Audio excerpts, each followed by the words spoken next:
लोगों की social media post देखकर तुम्हें भी यही लगता है कि सिर्फ तुम ही नाकाम हो और वो कामयाब हैं। अगर तुम भी ऐसा सोचते हो तो ये वीडियो सिर्फ तुम्हारे लिए है। क्या तुमने कभी अपनी ज़िंदगी से खुशी सिर्फ इसीलिए खो दी क्योंकि तुमने अपने आप को किसी और से कंपेयर करना शुरू किया था?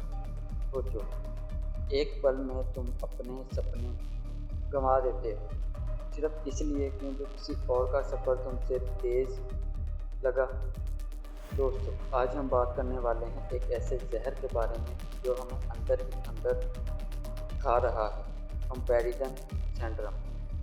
ये वो आदत है जो हमारी सेल्फ एस्टीम, कॉन्फिडेंस और लाइफ की डायरेक्शन को चुपके बर्बाद कर देती है और हमें पता भी नहीं चलता। कंपैरिजन सिंड्रोम क्या है?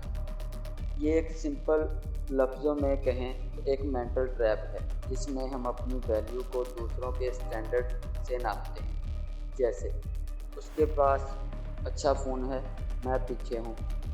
उसके इंस्टाग्राम फॉलोअर ज़्यादा हैं, मेरे कम हैं।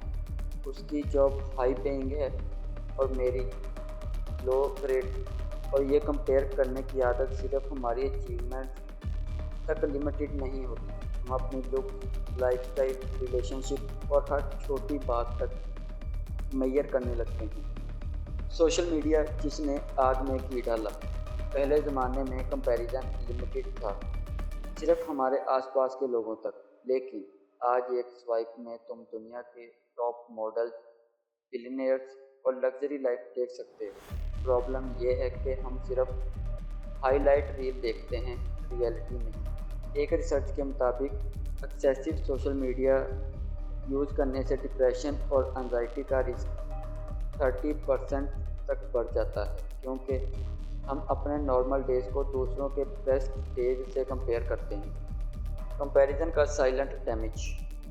कंपैरिजन का नुकसान सीधा नज़र नहीं आता लेकिन अंदर से तुम्हें तोड़ता रहता है। पहला, सेल्फ डाउट में अपने डिसीजन पर भरोसा नहीं रहता। Number 2, jealousy. दूसरों की सक्सेस तुम्हें इंस्पायर करने की बजाय चौंका देती है। Number 3, paralysis. तुम अपने काम को शुरू करने से पहले ही गिव अप कर देते हो।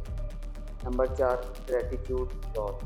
तुम्हारे पास जो है उसकी वैल्यू तुम्हें महसूस ही नहीं होती। एक टैलेंटेड फोटोग्राफर था लेकिन जब उसने इंस्टाग्राम पे किसी दूसरे की ट्रैवल फोटोग्राफी पेज देखा तो उसका फोकस हिल गया।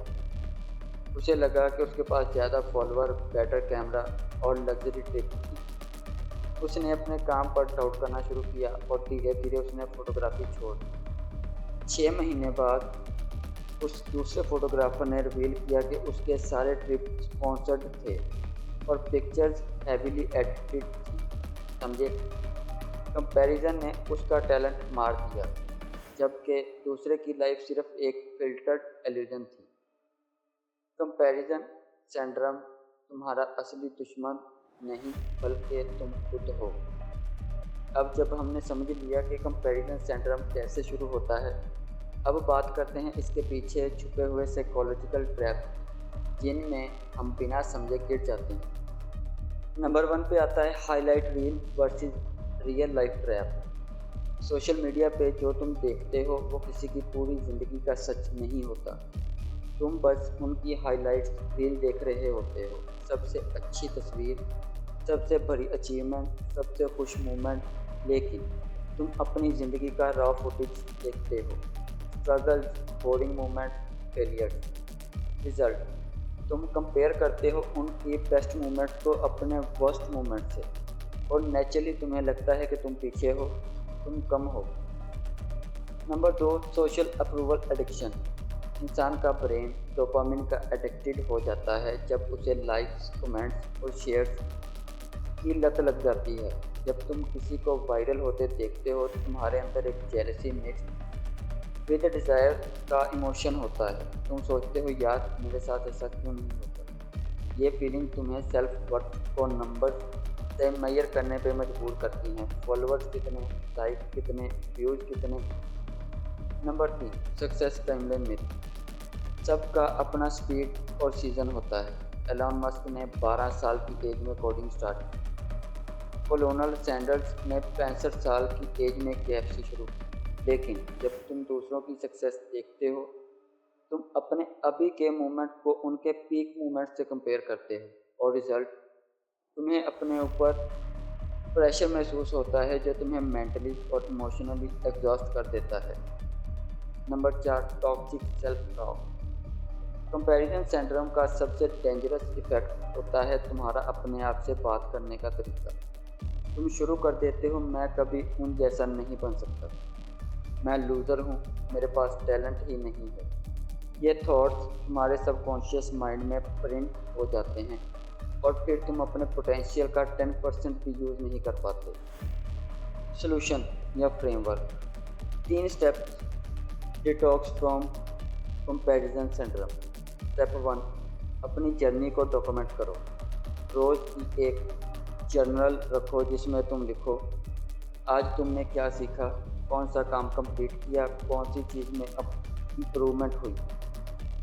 इससे तुम्हें अपना फोकस दूसरों से हटा के अपने प्रोग्रेस पे लाता है। स्टेप 2, सोशल मीडिया कंजप्शन को कंट्रोल करो। अपने फ़ोन में स्क्रीन टाइम लिमिट लगाओ, specially Instagram, TikTok, YouTube shorts पे। अपने फीड को क्लीन करो, अनफॉलो करो उन अकाउंट्स को जो तुम्हारे अंदर नेगेटिविटी या जेलसी जगाते हैं। Step 3, celebrate micro win. तुम्हारे छोटे छोटी विक्ट्रीज काफ़ी बड़ी होती हैं अगर तुम उनको नोटिस करो। कल से ज़्यादा फोकस किया, तुम जीत गए। आज एक्सरसाइज की, तुम जीत गए।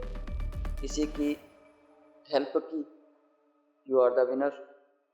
ये माइक्रो विन्स तुम्हें इंटरनली स्ट्रॉन्ग बनाते हैं बिना किसी कंपैरिजन के। तुम्हारे अंदर वो पावर है जो तुम्हें अपनी ज़िंदगी का बादशाह बना सकती है, लेकिन जब तक तुम अपने आप को दूसरों के स्केल पे तोलते रहोगे, तुम कभी अपने असली स्केल पर नहीं पहुंच सकते। कंपैरिजन सिंड्रोम से निकलने का तरीका। तुम्हारा सफ़र तुम्हारा अपना है, तुम्हारी स्पीड, तुम्हारी मंजिलें, सब कुछ अलग है। ज़रा सोचो, एक चिड़िया और एक मछली अगर अपनी ज़िंदगी का मुकाबला एक ही तरीके से करें तो कौन जीतेगा? जवाब सिंपल है, कोई भी नहीं, क्योंकि दोनों का सफ़र अलग है। दूसरा कदम, अपनी मेहनत पे फोकस करो, दूसरों के रिजल्ट पे नहीं। अक्सर हम सिर्फ दूसरों का एंड रिजल्ट देखते हैं लेकिन उसके पीछे की सालों की स्ट्रगल को इग्नोर कर देते हैं।